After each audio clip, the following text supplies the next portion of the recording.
욕구를 이야기할 때 매슬로의 5단계 욕구라고 이야기합니다. 그래서 제일 밑이 이제 말 그대로 여기 나와 있는 것처럼 생리적인 욕구다. 뭐 이렇게 안전의 욕구, 소속과 애정의 욕구 뭐 이렇게 되어 있습니다만은 제일 위가 자아 실현의 욕구다.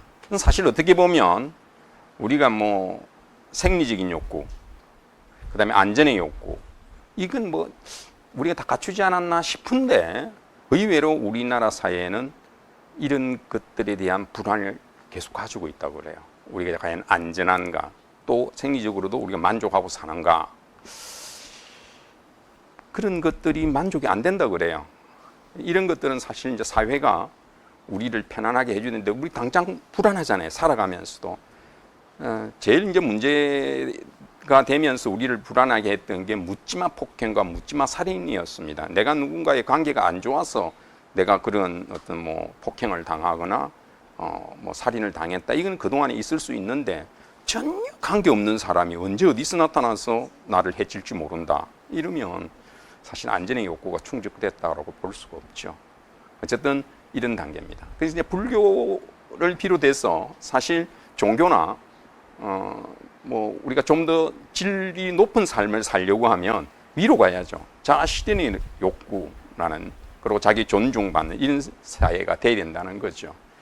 자, 행복을 이야기할 때 우리가 항상 이야기하는 게 이 책입니다. 하버드 대학에서 72년간 연구한 보고서가 나왔는데 행복의 조건이란, 행복하려면 어떻게 되느냐 하는 거죠. 저는 이제 이런 연구를 볼 때마다 다른 걸 다 떠나서 학자로서 참 부러운 게 이런 주제를 가지고 70여 년이나 지속적으로 이거를 관심을 가지고 연구했다는 거죠. 지금 우리에게 뭐 연구하라 그러면 몇 개월 안에 해라 하든지, 무슨 국가에서 뭐 문제가 생겼다 이러면 갑작스레 몇 개월 안에 해결하라고 이렇게 가져와요. 우리나라는 봄, 여름, 가을, 겨울이 있거든요. 최소한. 무슨 환경에 대한 평가를 한다. 봄의 환경과 여름, 가을, 겨울이 환경이 다르잖아요. 그 식물도 다르고 동물도 다르잖아요. 그럼 최소한 1년은 지나야 그걸 조사할 수 있지 않겠습니까? 근데 1년 못 기다리거든요. 이런 식입니다. 그러니까 급하게 뭔가를 보고서를 내놓는 경우가 많은데 이건 무려 70몇 년이나 연구했다는 거죠. 근데 그 이제 시작할 때 세 그룹으로 나누어 봤습니다. 물론 이걸 시작할 때는 목적의식이 있었어요. 70몇 년 전에, 근 80년 전에 이걸 시작할 때는. 근데 어떻게 나눴냐면 그랜트 집단이라 해서 그 당시 최고의 엘리트 그룹, 하버드의 법대생 268명, 그 다음에 이너시티 집단은 이건 저소득층, 그러니까 한 고등학교 졸업도 채 못한 사람이나 고등학교 졸업생, 요 정도 사람들 456명. 그 다음에 그 당시는 미국도 남녀의 이 차별이 심할 때잖아요. 그래서 여성 그룹을 하나 잡아봤어요. 그래서 여성들 중에서 IQ가 150 이상 되는 터먼 여성 집단 90명. 이걸 가지고서 이제 그동안에 이 사람들이 어떻게 살아왔고 한 거를 조사를 한 겁니다. 70여 년 동안. 그러면서 낸 결론이 행복의 조건이 뭐냐라고 하면 한 7가지를 이렇게 이야기했어요. 그러니까 이거는 우리에게도 그대로 적용이 되는 겁니다. 7가지를 갖추면 우리도 행복해진다. 근데 가장 중요하게 여긴 것은 빨간색으로 표시되어 있는 고난에 대처하는 자세입니다. 우리가 어려움을 우리가 당했을 때 이걸 어떻게 대처하고 극복하느냐, 이 자세에 달려 있다는 거예요. 이게 행복의 가장 중요한 요소다, 이렇게 본 겁니다. 그 이외의 거는 우리 비슷하죠. 교육연수라는 거는 평생학습을 이야기합니다. 요새는 이제 평생학습이라는 말을 많이 쓰죠. 그래서 평생교육원도 있고 각 대학마다, 그러고 지역마다 이 교육을 시키는 동사무소라는 이런 쪽에서 그런 프로그램이 많잖아요. 평생교육이다 하는 거죠. 그 다음에 안정적인 결혼생활, 이것도 중요하죠. 그 다음에 비흡연, 이건 이제 건강상의 문제이기 때문에 적당한 음주, 그 다음에 규칙적인 생활, 적당한 체중, 이런 게 건강에 유지하고 행복을 하기 위한 조건이다 이랬습니다. 그 이제 요건 7가지 조건을 제시를 했고요. 우리가 일반적으로 생각하는 돈과 명예와 사랑입니다. 그죠? 이건 행복할 때 굉장히 중요하다. 아까 경제적 요소가 굉장히 중요했잖아요. 그런데 이 조사 결과는 뭐냐면 제일 밑에 지금 잘 안 보이는데 여러분들에게는 건강하고 행복을 하게 살아가는 사람들을 조사해 보니까 결정적인 요인은 뭐냐면 재산도 명예도 학벌도 아니더라는 거예요. 이거는 아마요 우리도 느끼고 있어요. 사실은요. 지금 우리가 학벌 뭐 따지고 뭐 이러지만 돈이 많다고 반드시 행복한 건 아니거든요. 그죠? 네. 근데 뭐냐면 이겁니다. 제일 중요시인 거는 사람과의 따뜻한 관계라고 이야기했습니다. 그러니까 행복한 사람들은 사람들과의 따뜻한 관계를 유지하더라 하는 겁니다. 자, 이 사회를 이렇게 나누기도 합니다. 김태형 박사가 지은 풍요 중독 사회라고 하는 책에 나와 있는 건데, 자, 옛날에는 어떻게 했느냐? 빈곤하지만 화목했다. 여기 나와 있죠. 우리가 옛날에 다 못 살았잖아요. 그러면서도 화목했어요. 가만히 한번 생각해 보십시오. 다들 배를 골고 경제적으로 어려움이 있었지만 그때는 그래도 나눠 먹기도 하고, 그죠? 주변 사람들과 화목하게 잘 지냈습니다. 근데 지금은 어떤 사회냐? 풍요로워졌어요. 풍요로워졌는데도 불화하는. 의외로요, 여러분들 신문지상에나 TV상에 나오는 뉴스거리들 있잖아요. 그게 먼 나라 이야기가 아닙니다. 여러분 주변을 돌아보고 심지어는 우리 일가 친족만 돌아보십시오. 그 속에 일어나는 일입니다. 멀리 있지 않아요. 아마 가만히 한번 생각해 보시면 이건 정말 내 집안의 문제고 내 가족의 문제입니다. 불화하고 있다는 것은. 그러면 불화하면 행복할 수가 없다는 거예요. 그래서 제가 그런 이야기입니다. 돈이라는 거는 우리가 흔히 생각할 때 돈만 있으면 화목할 것 같아 하는데, 저는 어떤 이야기를 하냐면 천하 없이 둘이 인고 같은 부부, 또 형제간에 잘 지내고, 뭐 부자지간에 모녀지간에 잘 지낸다. 이걸 깨고 싶다. 뭘로 깰 수 있을 것 같습니까? 예, 돈이 들어가면 다 깨집니다. 그 속에. 그래서 그런 말이 있잖아요. 로또 당첨이 되면 제일 먼저 하는 일이 뭐라고요? 이혼부터 한다 그러잖아요. 우리가 생각하는 것이 돈이 행복의 요건이다 생각하는데 그렇지 않다라는 것을 보여주는 겁니다. 그러면 이 관계를 중요시 여긴 게 바로 불교입니다. 불교는 이 세상 모든 것은 아까 전에 제가 조건에 의해서, 어떠한 조건에 의해서 형성되는 거라 그랬잖아요. 그죠? 그 조건들이 다 하나하나의 요소가 되고 그 요소들이 잘 화합되어져야만 형성이 되는 거다.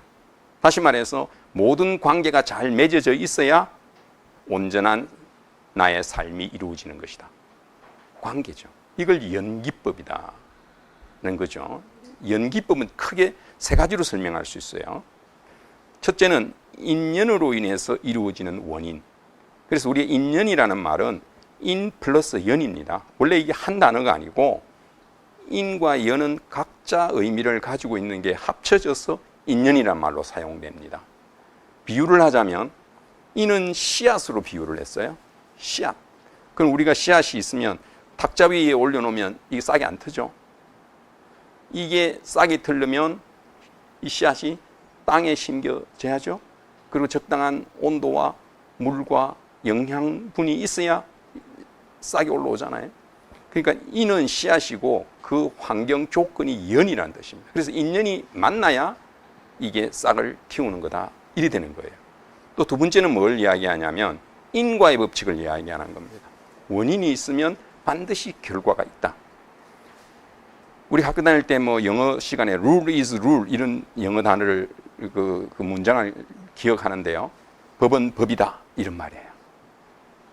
여러분, 이 인과의 법칙은 어느 누구도 바꿀 수가 없다라고 되어 있습니다. 부처님도 바꿀 수 없는 게 인과의 법칙이다 이래 되어 있습니다. 씨앗을 심었는데, 내가 콩 씨앗을 심었는데 이게 팥이 나도록 기도한다? 부처님이 바꿔주느냐? 바꿔줄 수가 없다는 겁니다. 근데 우리는 그렇게 기도를 하면 의미가 없는 기도예요. 그럼 기도는 어디에 해당되느냐? 연에 해당됩니다. 씨앗을 심었는데 물을 잘 주고 거름을 잘 솎아내고 거름 주고 뭐 잡초 솎아내고 이러면 이게 잘 자라겠죠. 그게 우리의 기도고 노력이지, 콩 심은 것을 팥으로 바꿔주기를 바라는 기도가 기도라고 생각하시면 안 돼요.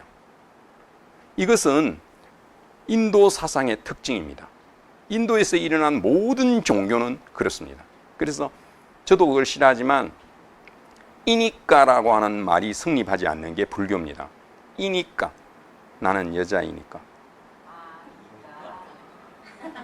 나는 뭐 벼슬이 높은 누구이니까, 나는 네 누이니까, 아버지니까, 엄마니까, 이 니까는 안 되는 겁니다. 불교에서는 성립할 수가 없어요. 이 니까는. 아시겠어요? 오늘날 우리 사회가 잘못돼 가는 게 바로 이거예요. 전부 특권의식을 가지고 내가 누구이니까 나는 괜찮다는 생각을 가지기 때문에 사회가 이렇게 되는 겁니다. 불교는 이니까는 안 됩니다. 그게 인도 사상의 특징이에요. 아시겠어요? 네. 그러니까 그걸 말하는 겁니다. 원인이 있으면 결과가 있다. 그것도 이제 나중에 도표로 설명을 드릴 수 있는 게 인, 연이 있으면 인은 뭐가 되냐면 과가 되고 연은 보가 됩니다. 그래서 우리 과보가 있다 이런 말로도 쓰죠. 그게 또 따로따로 된 말이에요. 인과 연이 다른 두 단어가 합쳐서 인연이 되듯이 인은 과가 되고 연은 보가 되는 겁니다. 인과의 법칙은 어쩔 수 없다는 말은 무슨 말이냐면 참외 씨앗을 심으면 참외가 나는 것은 바꿀 수가 없다. 근데 연은 환경이라 그랬죠. 내 노력이라 그랬죠. 열심히 물 주고 거름 주고 솎아 주고 하면 뭐가 달라진다? 맛과 크기와 향기가 달라진다.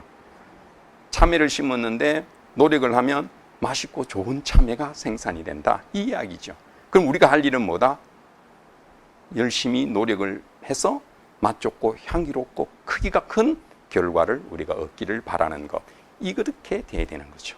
그게 인과의 법칙이에요. 아시겠어요?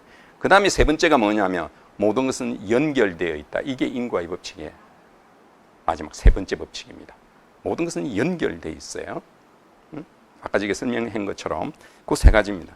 그래서 불화하면, 화목하지 못하면 연결이 끊어지는 거예요. 뭐 내 부모님, 내 형제, 자매와 관계가 끊어지잖아요. 친구들과의 관계가 끊어지죠. 이러면 자기 주변의 관계를 다 끊어버리는 겁니다. 그럼 안전할 수 있고 행복할 수 있느냐? 행복할 수가 없다는 겁니다. 자, 불교 신앙의 목적, 뭐 여기 나왔는데 아까 말한 것처럼 불교도 이거 보면 세 가지를 말하는데 예전부터 지악수선이다. 악을 그만두고 착한 일을 하라. 대단히 윤리적인 거죠. 이것뿐만 아니라 요가를 배우는 단계에서도 제일 먼저 하는 게 금계입니다. 하지 마라 하는 게 제일 먼저입니다. 그럼 우리 삶도 하지 마라라고 하는 게 먼저입니다. 해서는 안 될 걸 안 하는 거예요. 아시겠어요? 그걸 하지 말아야 됩니다. 그 다음에 권하는 거죠. 그게 선을 권하는 거예요. 착한 일을 하라. 그죠? 그 다음에 세상을 바로 볼 줄 알아야 된다. 우리가 팔정도라는 거 여러분 배웠죠? 정견, 사유, 정어, 정업 이래 쭉 8가지가 있는데 괴로움을 이제 소멸하기 위한 방법을 부처님이 말씀하실 때 이 중에서 가장 중요한 게 제일 먼저 나오는 정견입니다. 왜 이게 제일 중요하냐면 우리가 어떤 목표를 향해서 나아갈 때 제일 먼저 보는 건 이정표잖아요. 내가 만약에 여기서 서울을 간다 그러면 내비게이션을 꺼내든 이정표를 보든 딱 이정표를 바로 봐야죠. 그거 잘못 보면 어때요? 다른 길로 가는 거예요. 그죠? 그리고 그 바로 가서 도착하는 장소가 됩니까? 서울이죠. 그러니까 처음이자 그게 마지막입니다.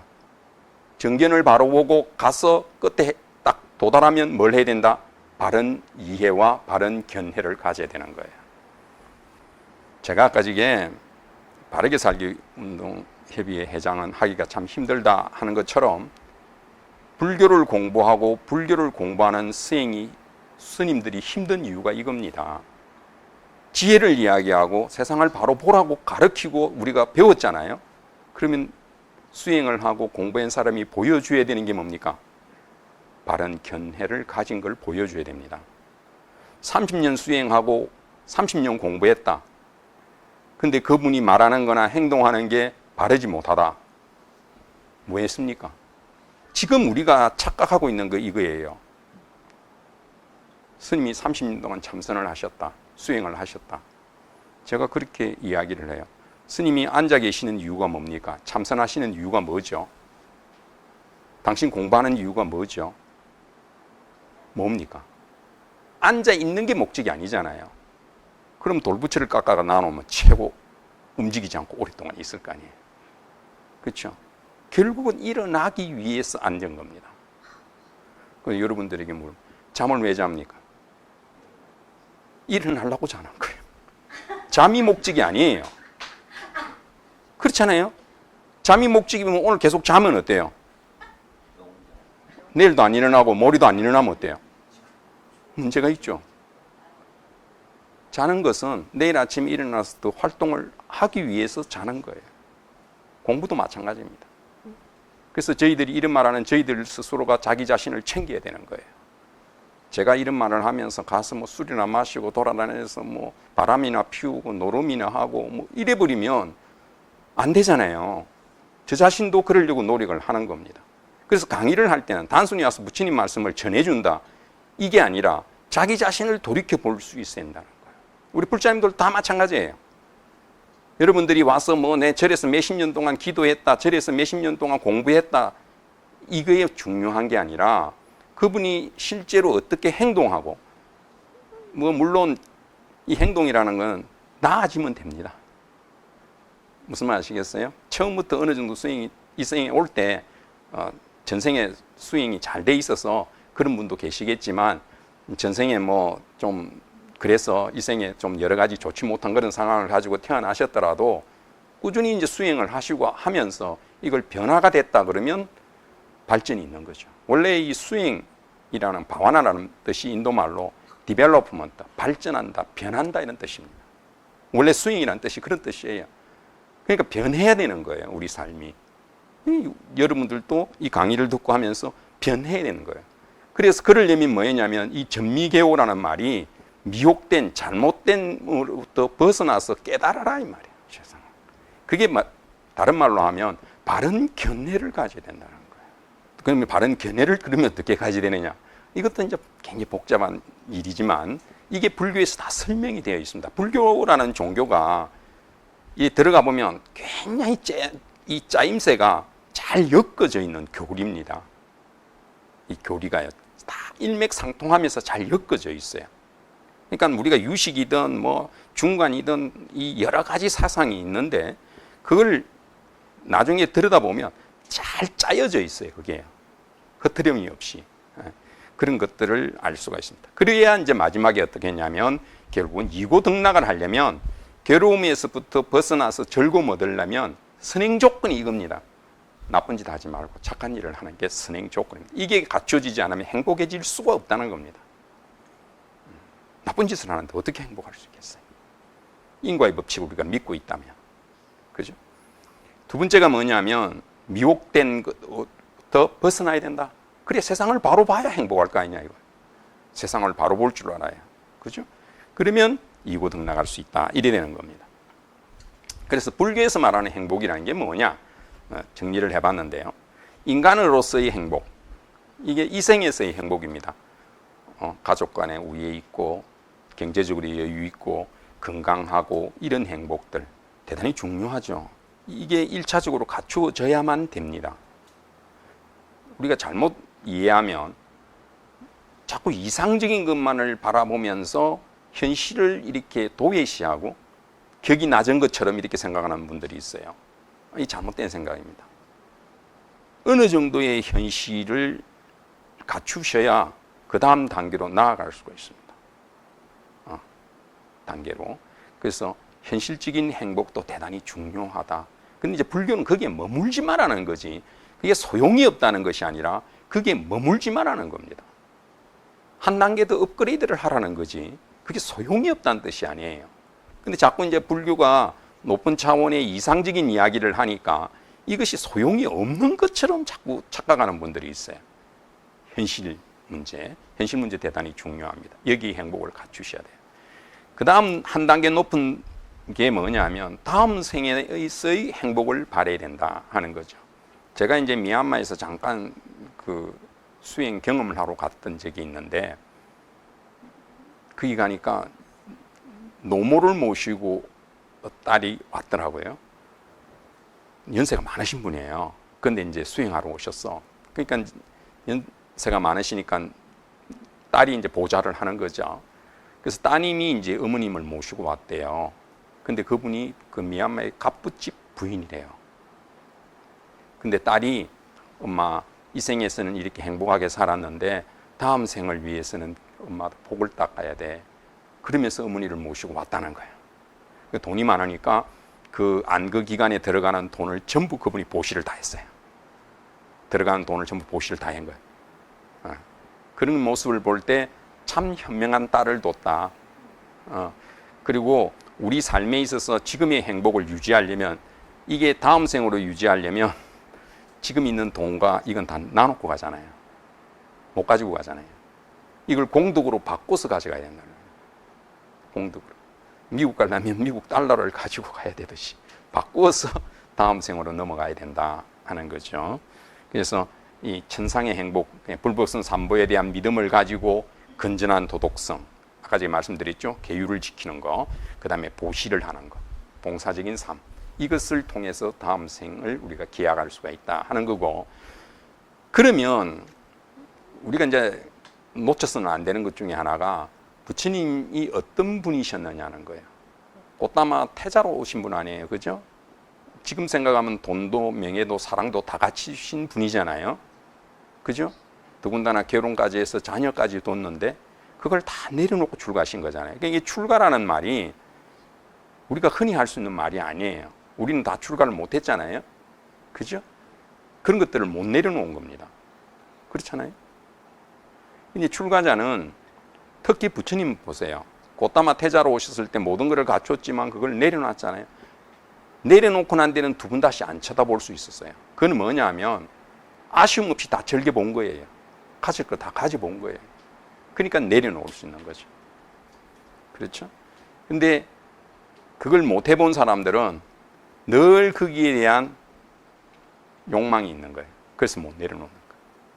근데 태자는 딱 내려놨잖아요. 그 출가가 이제 그렇게 시작되는 거잖아요. 그러니까 출가한 이후로는 돈과 명예와 사랑이나 이런 거에 대한 애착을 놓을 수 있었다. 그래야 참된 출가다 하는 거죠.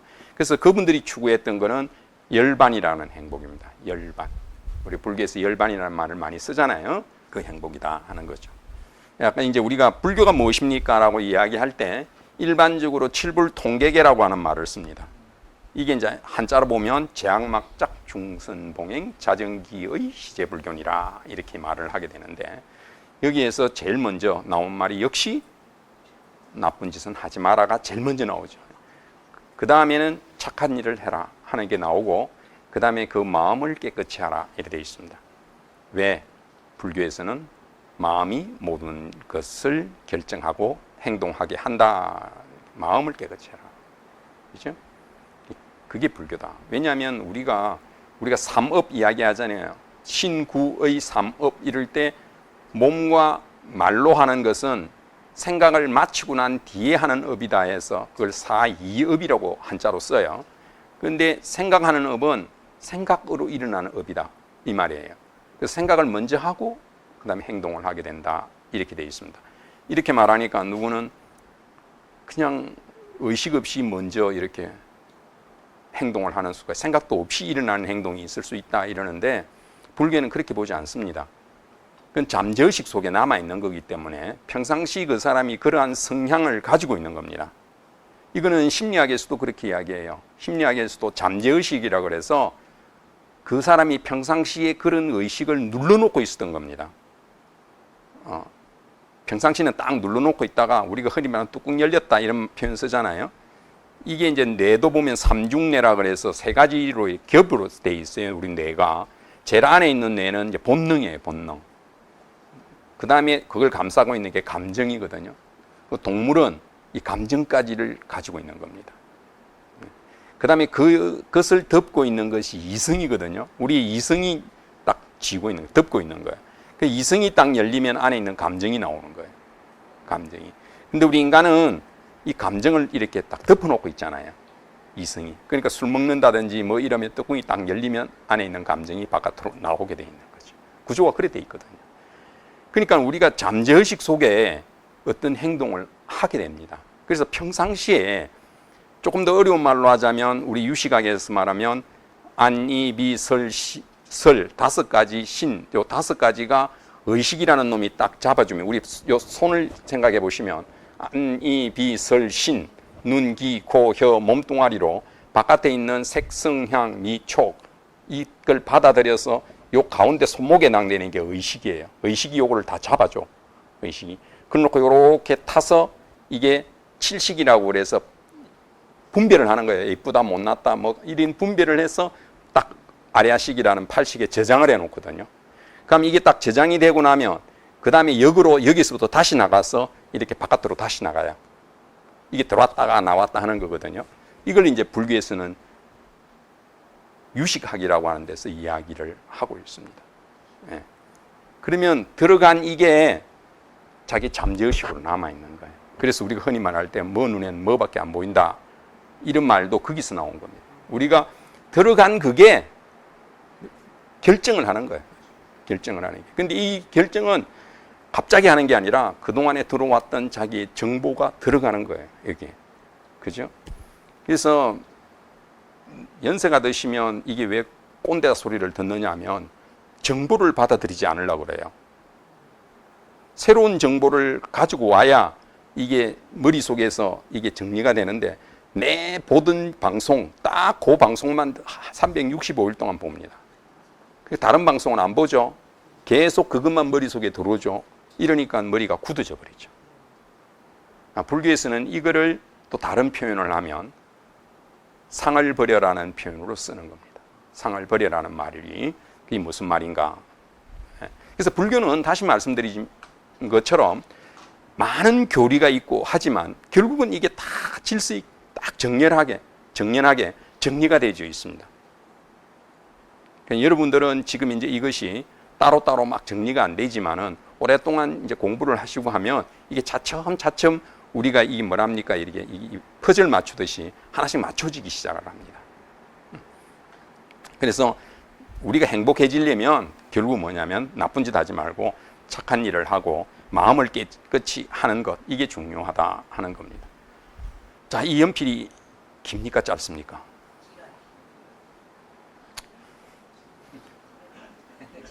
깁니까? 옛날에 몽땅 연필만 가지고 주로 어릴 때 몽땅 연필을 주로 많이 쓰신 분들은 제 정도 되면 길지 이렇게 말하지만 사실은 이건 길다 짧다를 말할 수가 없죠. 이게 길다라고 하면 이런 짧은 몽땅 연필을 비교하면 긴 게 되지만은 이렇게 긴 연필을 비교하면 이건 짧은 겁니다. 그러니까 길다 짧다라고 하는 말도 사실은 상대적이다 하는 거예요. 이걸 이제 우리 중관에서 이야기하는 겁니다. 그러니까 고정관념을 가지고 세상을 봐서는 안 된다. 그러니까 우리가 행복하다, 불행하다, 부자다, 가난하다, 예쁘다, 못났다 이런 모든 것들이 뭐라고요? 상대적이다. 그래서 민폐하객이라는 거 아시죠? 좀 예쁘장하게 잘생기면 신랑 신부 옆으로 가지 말라는 거 아닙니까? 근데 내가 예쁘다고 신랑 신부 옆으로 가는 것만큼 미운 게 없죠. 그날의 주인공은 신랑 신부인데 예쁜 사람이 그 옆에 붙으면 신랑 신부가 살아나지 못하잖아요. 상대적으로. 그렇잖아요. 그래서 그걸 민폐하객이라는 말 들어보셨죠? 근데 내가 그런 사람한테 이야기합니다. 이 사진 찍어갖고 이 우인 대표 사진 찍었는데 받아본 적이 있나? 받아본 적 없습니다. 자기는 찍히기만 했지 그거 나인데 안 줘요. 사실은. 그렇잖아요. 근데 그 옆에 가서 왜 그 민폐를 끼치고 사진을 찍나고요? 눈치 없는 거죠. 그게. 상대적인 거라는 거에 세상 모든 거는 그날의 주인공을 살려두려면 자기는 좀 예쁘다 생각하면 찍지 말든지 저 끝에 가서 앉아있든지 해야지. 그걸 왜 신랑 옆에 앉나 말이야. 신랑 신부 옆에. 우리 삶도 똑같아요. 그 눈치가 있어야 될 거 아닙니까? 우리가 살아가는데. 요새는 눈을 전부 크게 성형수술을 하기 때문에 눈치가 별로 없죠. 제가 눈이 좀 이렇게 좀 작은 편이다. 근데 저는 그렇게 표현합니다. 눈이 작은 게 아니라 눈꺼풀이 좀 더 많이 덮여 있을 뿐이다. 그렇죠. 그러니까 저도 이렇게 수술하면 크게 보일 수가 있는 거예요. 근데 우리는 눈이 작다고 표현하잖아요. 눈치가 없는 이유가 뭐냐면 제가 그런 얘기가 치자 달린 여러분들 그 물고기 다 어떤 게 있습니까? 꽁치, 멸치, 칼치 다 찢어졌잖아요. 길잖아요. 눈치가 있으려면 세상을 이렇게 넓게 보는 거예요. 그렇게 봐야 됩니다. 그래서 상대적이라는 걸 항상 우리 속에 머릿속에 넣고 있어야 된다. 불교는 그걸 이야기하는 겁니다. 모든 것은 상대적이다. 그 말씀하는 거죠. 우리는 이걸 보고 사는 거예요. 뭐 차가 좋다, 뭐 무슨 차인지 잘 모르지만 차 종류 제가 인터넷에 있는 거 여기저기서 갖고 와봤습니다. 이 종류 이름 많더라고요. 아는 차 있습니까? 뭐 있죠. 근데 사실은 우리는 이걸 보고서 평가하잖아요. 근데 사실은 이게 중요한 게 아니라는 거죠. 뭐가 중요합니까? 이게 중요한 게 아니라 바깥에 내다 보이는 게 중요합니다. 차를 이렇게 운전하러 가실 때 이게 중요합니까? 이거 보고 차를 지금 우리가 관심 있게 바라볼 게 아니라 어떤 차를 타든지 간에 똑같은 거예요. 이 앞에 보이는 거는. 이 길 가는 이 할아버지를 조심해야 돼. 좋은 차 타고 다닌다고 저걸 무시하고 가면 됩니까? 안 되죠. 근데 우리는 어떻게 봐요? 똑같은 거예요, 우리가. 이걸 봐야 되는 거예요. 그건 우리는 껍데기를 보고 산다는 거예요. 그렇죠? 자, 이제 부처님께서 말씀하신 행복경을 보겠습니다. 부처님의 경전 중에 초기 경전에 보면 수다니빠따라고 하는 경전에 행복경이라는 게 있습니다. 이와 같이 나는 들었다.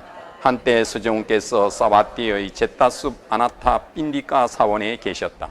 한밤중에 하늘 사람들이 아름다운 모습으로 제타숲을 환하게 비추며 세존을 찾아왔다. 하늘 사람들은 세존께 다가와 절을 올리고 한곁에 서서 세존께 시로 여쭈었다. 많은 하늘 사람들과 인간들이 행복을 바라니 더 없는 행복을 말씀해 주십시오. 어리석은 이와 어울리지 말고 지혜로운 이와 가까이 하며 존경할 만을 존경하는 이것이 더 없는 행복이다. 지금 부처님께서 이제 행복을 위해서 우리가 어떻게 된다는 것을 부처님께서 말씀하시는 거예요. 근데 이것은 우리에게 하는 겁니다. 하늘 사람도 있지만 인간들이 바라는 거예요. 우리 인간들이 어떻게 하면 행복해질 수 있느냐 하는 걸 할 때 제일 밑에 있는 게 뭡니까? 어리석은 이와 어울리지 마라. 지혜로운 이와 가까이 하라. 이게 첫 번째였습니다. 그래서 존경할 만을 존경하는 이것이 중요하다. 아까 정견 이야기했잖아요. 세상을 바로 보는 거예요. 오늘날 많은 종교가 사회적인 문제를 일으키는 지금 경우가 많이 보도되고 있죠. 근데 거기 가는 분들이 다 어리석고 못 배우고 뭐 이런 사람들일까요? 그렇지 않습니다. 제가 모 종교가 호텔에서 집회하는 것을 아주 오래전에 가봤는데요. 그 종교에 들어가는 사람들이 전부 내노라는 사람들이 쫙 옷 빼입고 특급 호텔에 집합하는 것을 봤습니다. 이 종교라는 것은 대단히 위험한 겁니다. 사실은 종교는 올바른 종교를 선택할 수 있는 눈을 가지셔야지 그걸 못 가지면 나뿐만 아니라 우리 가족 전체 사회적으로 문제를 일으킵니다. 그건 뭐냐면 어떤 것이 옳은 종교고 어떤 것이 옳지 못한 종교냐를 구분 못하기 때문에 그렇습니다. 그래서 여기 있는 것처럼 어리석은 이와 불교에서는요 어리석다는 말을 잘 아셔야 돼요. 불교는 지식이 아니라 지혜라는 말을 많이 들어보셨죠? 지식에 대한 문제는 이미 끝났습니다.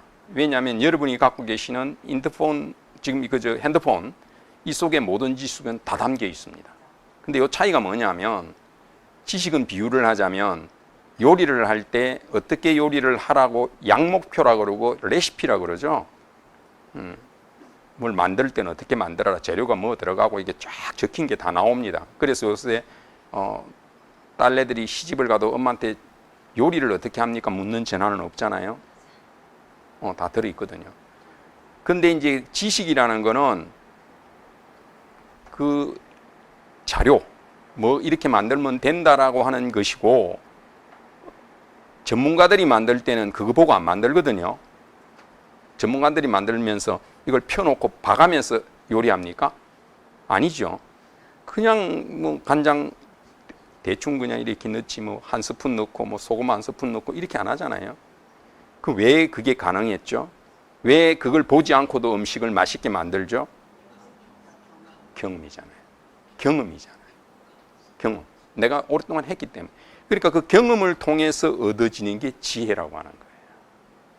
그러니까 양목표를 봐가면서 하는 것은 지식이라고 할 수 있는데 그걸 보지 않고서 경험을 통해서 체득한 것을 우리가 실천하는 것을 지혜라고 말할 수가 있고, 어리석다라고 하는 말이 판서가 안 되죠? 되던가요?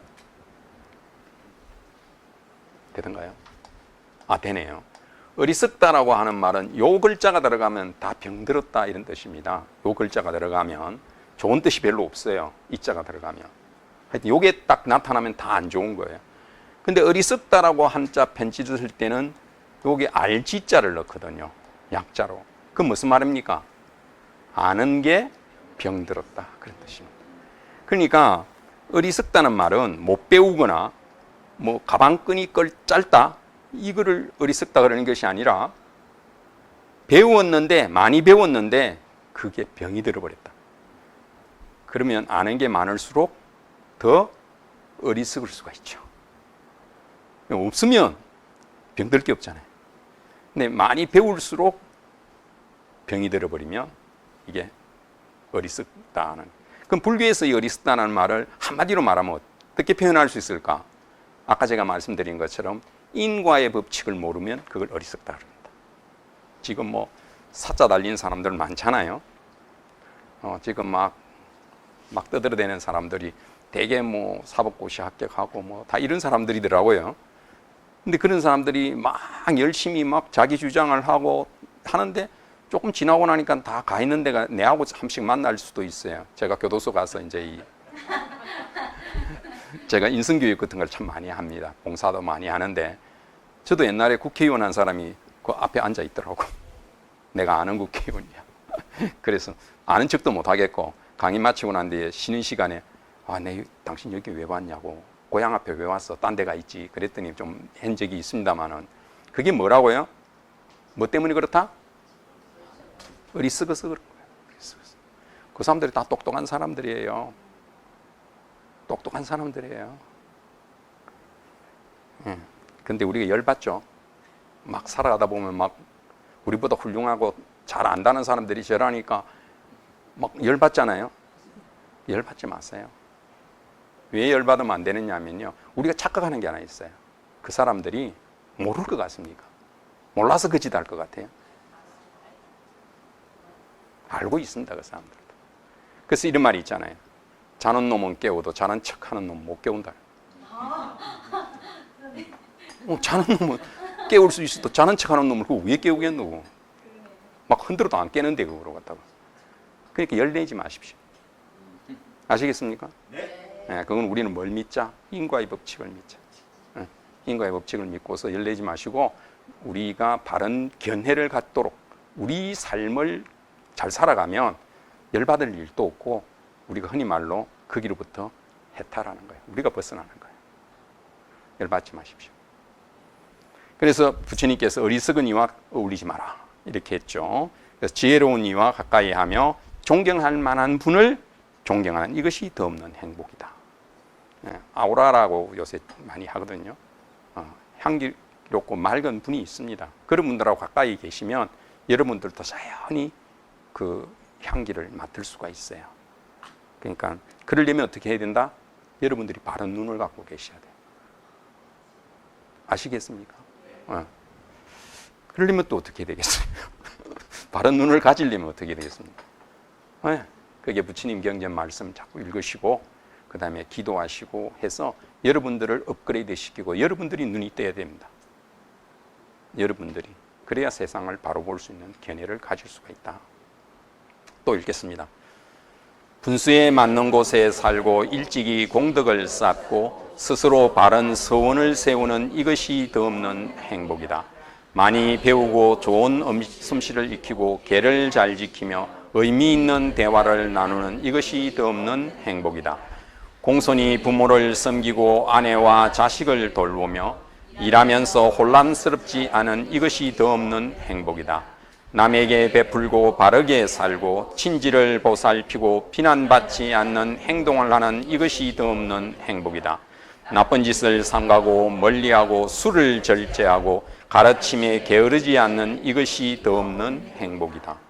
아시겠습니까? 부처님께서 하신 말씀이에요. 그래서 분수에 맞게 살아라. 저는 이게 대단히 중요하다고. 경제적인 문제들을 지금 다 말씀을 하시는데 자기 분수에 맞게 사는 게, 부처님께서는 보시를 말씀하셨잖아요. 베풀어라 이렇게 말씀하시면서 낭비하는 거 못하게 하셨습니다. 그 다음에 부처님이 꼭 이야기하시는 게 인색한 것도 안 된다고 되어 있어요. 인색한 것도 안 된다. 사실 우리 사찰에서 보시를 여러분들이 하시잖아요. 사실 그것 때문에 우리가 힘들게 사는 거 아니겠습니까? 돈을 벌기 위해서, 그죠? 아침부터 저녁까지 열심히 일을 하고 하는 게 돈을 벌기 위해서잖아요. 근데 그 돈을 벌은 그 피 같은 것을 우리가 보시하잖아요. 그 공덕이 대단할 수밖에 없는 거죠. 그냥 있는 돈 내는 것도 아니고 내가 힘써 노력한 돈을 내잖아요. 저는 그런 이야기를 합니다. 우리가 복전이라 그러잖아요. 복받치라 이야기 하잖아요. 그걸 잘 이해하셔야 돼요. 다른 종교는 하늘에 쌓아두라, 하늘에 쌓아라 이렇게 표현했거든요. 근데 불교는 복전이라 그래서 심어라 이렇게 돼 있거든요. 차이가 뭔지 아세요? 우리가 쌓는 거는 하나, 두 개, 세 개, 네 개, 다섯 개 쌓으면 5개 그대로 있고 내일 5개 더 얹히면 10개입니다. 그러나 심는 거는 한 토를 심어도 잘 가꾸면 나중에 많이 생기죠. 그게서 심는 겁니다. 심는 거하고 쌓는 거하고 차이점을 아시겠어요? 네. 자, 여기서 중요한 게 또 하나 있어요. 만일에 악을 심으면 어떻게 되겠어요? 선을 심어서 막 자라는 건 나도 바라고 좋은데 만일에 이분이 악을 심었다면 어떻게 되겠습니까? 이건 문제가 심각하겠죠. 그럼 어떻게 해야 돼요? 빨리 뽑아야 돼요. 빨리 뽑아야 되죠. 발견되는 쪽쪽 뽑지 않으면 이게 나중에 감당이 안 됩니다. 그렇죠? 부처님께서 말씀하신 거예요. 공덕을 쌓고 스스로 바른 서원을 세우는 것. 이 서원이라는 거는 손으로 좀 지우시면 되죠. 예, 우리가 이런 말이 있어요. 용기 있는 자, 용장.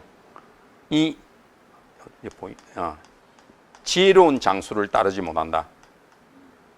지혜로운 사람을 못 따른다는 거예요. 용맹인 사람. 그 다음에 덕이 있는 장수를 따르지 못한다. 덕이 있는 장수. 그래서 이게 삼국지에 말하자면 장비, 관운장, 유비현덕이 이래 되는 거잖아요. 그죠? 근데 여기에서 덕장도 원력을 가진 장수를 따르지 못한다. 원력을 가진 장수를 따르지 못한다. 그 원력을 가더라고 하는 이유가 있습니다. 우리가 불교 신자에게 사홍스원을 하고 원력을 왜 가지라느냐 하면 원력은 력자를 뒤에 붙여줘요. 힘이 된다는 거예요. 이유는 뭐냐면 자기 혼자 먹고 살기 위해서 한다면 남이 도와줄 리가 없죠. 우리 친구들 주위에 보십시오. 지 혼자 열심히 살면서 자기 혼자만 먹고 살면 도와주고 싶은 마음이 생겨요, 안 생겨요? 그죠? 그런데 그저 남에게 베풀고 그 친구만 있으면 단체가 웃음꽃이 막 피어나고 이러면 어때요? 그 친구가 좀 어려우면 우리가 도와주고 싶은 생각이 생기죠? 그게 원력이에요. 원력이라는 말이. 그래서 여기에서도 바른 원력을 세워라 하는 거죠. 그래서 제가 그런 이야기를 해요. 원력과 욕망의 차이점이 뭐냐면 꼭대기에 오르려고 하는, 지그지글러라고 하는 사람이 쓴 책 See You at the Top, 정상에서 만납시다라는 책이 성경 다음으로 많이 팔렸다고 그래요. 정상에서 만납시다 이랬거든요. 정상에 만나는 그 목표를 향해서만 달리는 거예요. 그죠? 근데 그 다음 나온 책이 오브 더 탑이에요. 정상 저 너머. 이 책이 나왔어요. 목표를 향해 달리는 것은 일종의 우리의 욕망입니다. 예를 들어서 그런 이야기를 해요. 권력을 지향하는 사람이 나는 뭐가 되겠다. 이걸 향해서 달리는 것은 개인 욕망이에요. 그거를 성취하고 난 뒤에 놀아요. 이거는 욕망만 성취했을 뿐이지 원력까지 못 간 겁니다. 원력이 되려면 그 다음부터 할 일이 많아야 돼. 그 다음부터 할 일이 많아야 돼요. 내가 능력을 갖추고 난 뒤부터 이거를 여러 사람들에게 베풀고 내 능력을 많은 사람에게 나누어 줄 수 있는, 이게 원력이에요. 돈 많이 버는 거는 욕망이고, 돈 많이 버셔갖고 좋은 일에 그걸 쓰는 게 원력입니다. 아시겠어요? 네. 많이 배우고, 아주 현실적으로 말씀하고 계시죠? 부처님께서 많이 배우고 좋은 솜씨를 익히고 계를 잘 지키고 의미 있는 대화를 나누는 것이다. 또 부모님을 공손히 섬기고 아내와 자식을 돌보며 아주 일상적인 삶 속에서 우리의 행복은 시작된다는 겁니다. 관계를 잘 맺어가는 거. 그래서 남에게 베풀고 바르게 살고 친지를 보살피고 비난받지 않는 행동을 하고 나쁜 짓을 삼가고 멀리하고 술을 절제하고. 이거 꼭 기억하십시오. 술을 절제하는 것은 아까도 말씀드렸지만 부처님께서 신도 5개라고 해서 준 계목에 분명히 들어 있습니다. 이거 여러분 한시라도 잊으면 안 됩니다. 그러니까 술 없이는 못 살아 라고 하시는 분들은 한 번쯤은 머리에 생각을 해보시고 조금씩 줄여나가는 거. 이게 변화라 그랬죠. 우리가 수행이라는 게 변화라 그랬지 않습니까? 발전이라고 하는 의미에서 항상 머리에 새겨두시면 좋겠습니다. 공손하고 겸손하고 만족하고 감사하고 때에 맞춰 가르침을 듣는 이것이 덧없는 행복이다. 인내하고 온화하고 수행자를 만나고 가르침을 나누는 이것이 덧없는 행복이다. 감각기관을 잘 지키고 청정하게 살고 거룩한 진리를 관찰하고 열반을 이루는 이것이 덧없는 행복이다. 세상 일에 부딪혀도 마음이 흔들리지 않고 슬퍼하지 않고 번뇌 없이 평온한 이것이 덧없는 행복이다. 이런 일을 한다면 어디서나 실패하지 않고 어디서나 행복을 얻으니 이것이 덧없는 행복이다. 부처님 경전에 나와 있는 말씀입니다. 여기 나와 있죠. 감각기관을 잘 지키고, 이 감각기관이라는 게 뭐냐면 안이 비설신의를 말해요. 이걸 불교에서는 어려운 말로는 육근, 뿌리근자를 써서 6가지 혹은 또 입 들어온다 이래서 6가지를 이야기합니다. 그걸 통해서 바깥에서 들어오죠. 이 대상이 되는 것이 색성향 미촉법이죠. 바깥에서 들어오잖아요. 이걸 경전에는 뭐라고 표현했냐면 6가지를 문이라고도 표현했어요. 문, 도화. 문 있잖아요. 문을 통해서 뭔가 들어오고 우리가 나가잖아요. 그래서 이 눈, 귀, 코, 혀, 몸, 생각 이걸 통해서 들어오고 나간다고 해서 문이라 표현했고, 바깥에서 들어왔다 나갔다 하는 것을 도둑놈이라고 표현해서 육적이라고 도둑적자를 써서 요놈이 우리 마음을 뺏어간다 그래서 도둑놈이라고도 표현했어요. 번뇌라고도 하고 육진번뇌, 티끌이라는 말로도 쓰는데, 어쨌든 문단속을 잘하라. 감각기관을 잘 우리가 단속하는 것, 이게 나쁜 짓을 하지 않고 좋은 일을 하는 근본이에요. 요 단속 잘하는 거, 문단속 잘하는 거. 그 다음에 요게 아까 이게 행복의 조건에서도 고난을 당하면 거기에 어떻게 대처하는가, 이게 중요하다 했죠. 이 부처님 말씀도 그렇잖아요. 어떤 세상 일에 부딪혀도 마음이 흔들리지 않고 슬퍼하지 않고 번뇌 없이 평온해라. 우리는 어떤 일을 딱 당하면 감정이 요동을 쳐요. 그렇죠? 술을 마시거나 화가 나거나 그러면 바르게 판단하는 수가 없잖아요. 그래서 불교에서는 이거를 알아차림을 통해서 딱 가라앉혀서 세상을 바로 볼 수 있도록 하라, 이런 내용이죠. 자, 또 불교 경전에 이렇게 많이 있습니다. 자, 요것만 볼까요? 아까 관계를 제가 설명했는데, 우리가 어려운 일에서 힘들게 떨어질 때, 그래도 이게 온전한 거물을 형성하고 있으면 우리는 안전하겠죠. 근데 만일에 이 거물들이 이렇게 관계가 끊어지기 시작하면, 관계가 이렇게 다 끊어지면 어떻다고요? 결국 받쳐내지를 못한다, 우리는. 그래서 항상 행복해지려면 내 주위의 관계를 잘 유지해 나가는 거, 이게 행복의 지름길이고, 지금이라도 우리가 끊어진 관계, 이거는 회복할 수 있다면 회복하고, 싸워도 옛날에는 얼굴을 보고 싸웠거든요. 지금 얼굴 자체를 안 보잖아요. 휴대폰 때문에. 이걸로 가지고 그냥 딱 단절시키고 아예 접속 오는 거를 딱 금지시키는, 차단을 해놓는 경우도 있고 그렇잖아요. 이렇게 해서는 내 삶이 행복할 수가 없다 하는 것을 꼭 기억하시고, 부처님께서 말씀하신 이런 거죠. 자, 요거 마지막 읽고 오늘 수업 마치도록 하겠습니다. 과거를 돌아보지 말고 미래를 바라지 마라. 과거는 이미 지나갔고 미래는 아직 오지 않았다. 지금 일어나는 현상을 매 순간 관찰하라. 사로잡히지 않고 흔들림 없이 그것을 알아차리며 수행하라. 오늘 해야 할 일에 열중하라. 내일 죽을지 누가 알겠는가. 죽음의 무리와 더불어 타협할 수 없다. 밤낮으로 부지런히 정진하는 자를 행복한 하룻밤을 보내는 고요한 성자라 한다. 과거는 지나갔기 때문에 다시 돌이켜서 두 번째, 세 번째 우리가 화살을 맞을 필요가 없다. 미래가는 다가오는 일이긴 하지만 우리가 정신을 분석해 보니까 우리는 현재를 생각하는 것은 10%, 과거를 생각하는 것은 40%, 미래를 생각하는 것은 50%라고 조사가 됐어요. 그런데 연세가 많은 분은 과거를 더 많이 생각하겠죠. 젊은 우리 청년들은 미래를 더 많이 생각하겠죠. 그럼 과거는 지나갔으니까 아무 소용이 없는데 우리는 생각을 하고 있고, 미래는 지향해야 되는 바니까 생각하면 좋을 것 같은데 50%를 생각하는 건 좋을 것 같은데 조사를 해보니까 이루어지는 건 10%밖에 안 되더라. 결국은 우리는 현재를 살아가는 건 10%밖에 안 되더라는 거죠. 그래서 오늘 이 순간에 만족하고 충실하면서 살다 보면, 불교는 연결이라고 그랬습니다. 어제의 인과가 결과로 오늘 나타났는데 이 결과가 새로운 인이 되고 거기에 새로운 연이 붙어서 또 결과는 내일 나타나게 되고, 내일의 그 결과가 새로운 인이 되고 새로운 연이 붙어서 그 다음 날이 연결되고 이렇습니다. 어제 내가 술 먹어서 피곤하면 오늘 몸이 안 좋은데 오늘 또 술 먹으면 내일은 더 나빠지게 되고, 오늘은 술 먹었는데 해장국을 좀 먹고 마음을 다스리면 내일은 나아지고, 내일의 결정은 언제 한다고요? 지금 이 순간에서 하는 거다. 네, 수고하셨습니다.